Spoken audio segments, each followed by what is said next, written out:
Здравейте, аз съм Живко Гичев, най-бавно стареещият българин и в това видео ще ви покажа моя начин, по който поддържам навиците си. Ползвам Habit Tracker вече около 3 години и това буквално промени начина, по който изграждам и задържам навици. Преди често започвах нещо ново за седмица, после спирах, забравях за него, но откакто започнах да си отбелязвам, постепенно мотивацията ми се превърна в навик. И това е нещо, което ме държи отговорен и ми показва реалния ми прогрес. Този тракър, който ще ви покажа, съм си го направил аз и съм го адаптирал по начин, който да е възможно най-лесен за ползване. И понеже много силно вярвам, че навиците са по-силни от мотивацията, реших да споделя моя тракер с вас. Така че може да се го свалите напълно безплатно от линка в описанието. В края на 2025 сме и ако в момента имаш мотивация да започнеш с нови навици през 2026, Habit Tracker е идеалната възможност да го направиш и да стоиш с тях до края на годината. Сега се прехвърляме към екрана. Надявам се, че се чуваме. Защо е важен този тракер? Защото много хора започват мотивирани през новата година, но не виждат реалния си прогрес и се отказват. А когато виждаш маркиран всеки ден, в който си направил това, което си обещал, мотивацията сама се подхранва. Навикът става видим, а видимият навик е доста по-лесен за поддържане. Сега ще ви покажа и какво има вътре. Направил съм го на 12 месеца, януари, февруари, март, април, всички месеци са тук. Сложил съм няколко основни навика, хабита и тук може да си отбелязвате ежедневно какво сте свършили. Да кажем, днес е 1 март и започвате с благодарност, медитация, яли сте плод, прочели сте книга, изпили сте 2 литра вода, което ми напомня и аз да си глътна.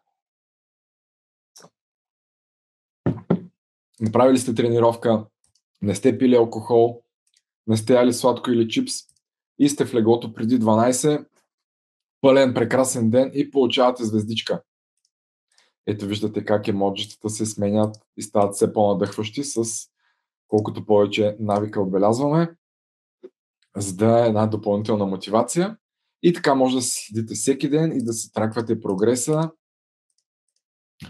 като тук ви пише колко общо навика за месеца, колко пъти общо сте изпълнили този навик за месеца, колко ви е current страйка и колко най-дълго сте го правили без прекъсване. Тук може да се сетвате голове, дали да го направите 26 пъти в месеца, 20 пъти в месеца. Има някои неща, които няма нужда да се правят всеки ден. И да кажем, ако сте решили да медитирате 15 пъти в месеца, ако сте медитирали първите 8 дни от март месец, вече сте на 50% там. Тук съм направил и weekly habits, социална връзка, среща с приятели, планиране на седмицата, почистване на дома и звънене на близки. Също може да си ги отбелязвате, като всеки един от навиците може да си го променяте с какъвто искате вие. Вместо clean the house може да е разходка в гората.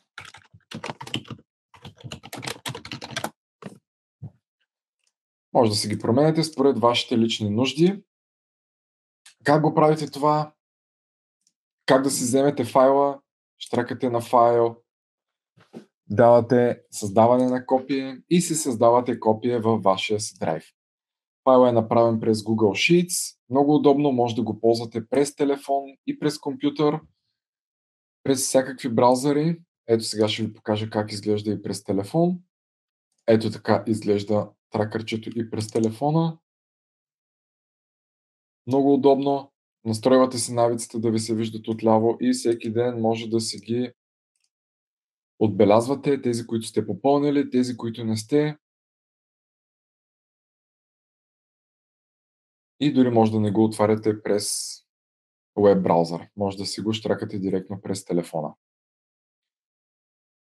Супер удобно. Също тук съм сложил няколко основни навика. Ако ви се струват твърде много, може да си оставите 2-3, колкото искате вие, а по-важно е последователността, отколкото количеството, особено ако започвате сега, по-добре си изберете няколко, които наистина следвате. И ако си изтеглиш файла преди 1 януари, съветвам те, започни още днес, няма нужда да чакаш. Тук е сетъпа на файла, емоджитата, тях също може да си ги променяте. Тук има няколко различни навици също, от които може да си изберете. Може да си ги направите абсолютно по ваш избор. Сега ще ви покажа как изглежда моя. Ето октомври, ноември. Аз съм се сложил малко повече навички. Тук си отбелязвам важни събития 23-та, 24-та, weekly, monthly habiti. И така, това ми е на мен мастер файла, в който ми е всичко. Хранене, диета, спорт, абсолютно всичко. Но аз много обичам да следя нещата. И така, реших да споделя този файл с вас, който може да свалите напълно безплатно в линка от описанието. Ако това видео ви е било полезно и имате нужда от още ресурси, свързани с дълголетие, навици, по-добър живот и живот без болести, абонирайте се за канала ми и натиснете камбанката, за да не изпускате новите видеа.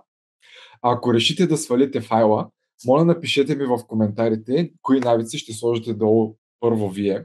Много ми е интересно да чета и да сравнявам.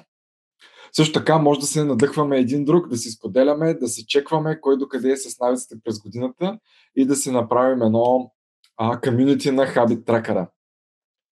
Това беше всичко от мен. Надявам се тракъра да ви е харесал. Ако имате някакви въпроси свързани с него, винаги може да ми пишете в YouTube, в Instagram. Отговарям бързо, така че надявам се да се чуем и видим. Чао!